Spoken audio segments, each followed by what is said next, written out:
Thank you, Diana. Look, let's just get right to it, everybody. It's going to cost the average American about $500 more a month to just live. How does that help middle-income families in our country? How does that help poor families in our country? How does it help seniors on fixed income in our country? It does not. You know, when Joe Biden, when he first came in and he said he had a plan to save America, his American Rescue Plan, House Republicans told him that was going to be a disaster for America. We said it was going to lead to inflation. It did. We said it was going to create a labor shortage. It did. And so now, right now, in the Budget Committee, House Democrats are having a hearing to talk about all of the importance of the American Rescue Plan. Folks, we know the truth. If your plan worked, you don't have to hold congressional hearings to prove it. The proof is in the pudding. Every American would know it.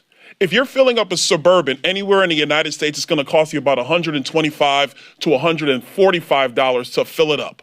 That $145 to fill up your Suburban, just to pick up your kids from practice to go back and forth to work, that's money you don't have to put food on the table. But guess what? The food to put on the table costs more too. So that takes away from you being able to have fun this summer like Diana was just talking about.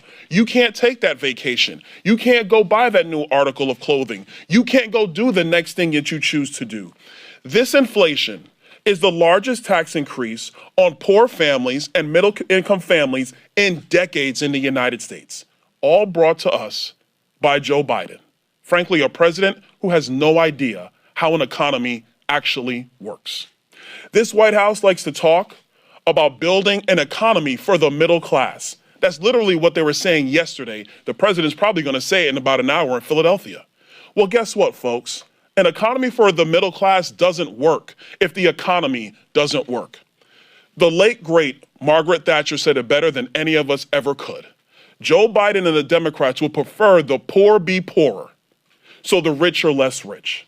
Joe Biden would prefer to build an economy that doesn't work for anybody, as opposed to letting the free market and, yes, trickle-down economics, which does work, actually flourish in the United States.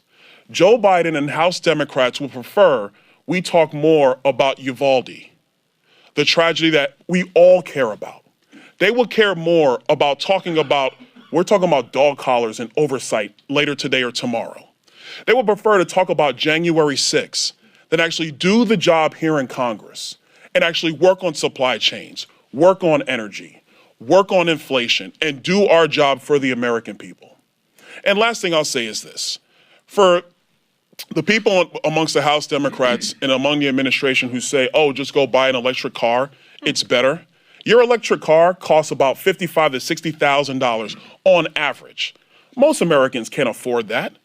But then if you added 1 million more electric cars to the electric grid, there's not enough energy on the electric grid to actually power the electric cars you actually want to get in the United States. Oh, and by the way, when Joe Biden unleashed the Domestic Production Act, the Defense Production Act last week, for solar panels, where do we get those solar panels from?